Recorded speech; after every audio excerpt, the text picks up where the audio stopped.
हात जोडावं असं वाटतं की काय म्हणजे किती मला बघायला पण लाज वाटली. मी बघितलं पण नाही. इतके लज्जास्पद म्हणजे अगदी काय प्रत्येकाच्या माझं असं म्हणणं की मी तर तुमच्यातर्फे सगळ्यांना निवेदन करते. प्रत्येकाच्या आयुष्यात तुम्ही कुठलाही माणूस घ्या, सगळ्यात श्रीमंत माणूस पकडा, स्टीव्ह जॉब्स असेल किंवा कोणी असेल किंवा सगळ्यात गरीब पकडा.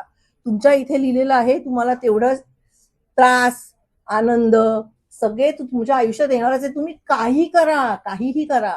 असं तुम्ही समजू नका की ज्याच्याकडे खूप पैसा आहे. आता माझ्याकडे स्टीव्ह जॉब्सलाच कॅन्सर झालं होतं ना आणि गेला. सो तुमच्याकडे कितीही पैसा असेल तरी तुमच्या नशिबात येत ना भोंदू बाबा त्याच्यापासून.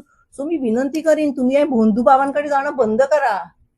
म्हणजे आमच्याकडे इतकी लोक आली होती, मी नावं नाही आता घेणार. त्यावेळेला आमचे 13 आमदार आले होते, माझ्याकडे इतके लोक आले होते भोंदूबाबांसाठी. मी त्यांना भोंदूबाबा म्हणते, तेव्हा ते स्वतःला ब्रह्मा, विष्णू, महेश, विष्णू, लक्ष्मी, पार्वती काही स्वतःला म्हटलेलं असतं.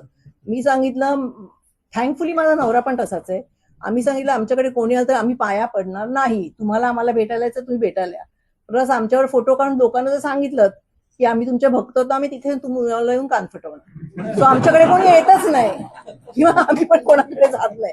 सो माझं लोकांना विनंती आहे, भोंदू बाबा फसवतात म्हणजे तुम्ही पण व्हिडिओ बघितले असतील. कोणती बाई बेशुद्ध दिसते हो तुम्हाला?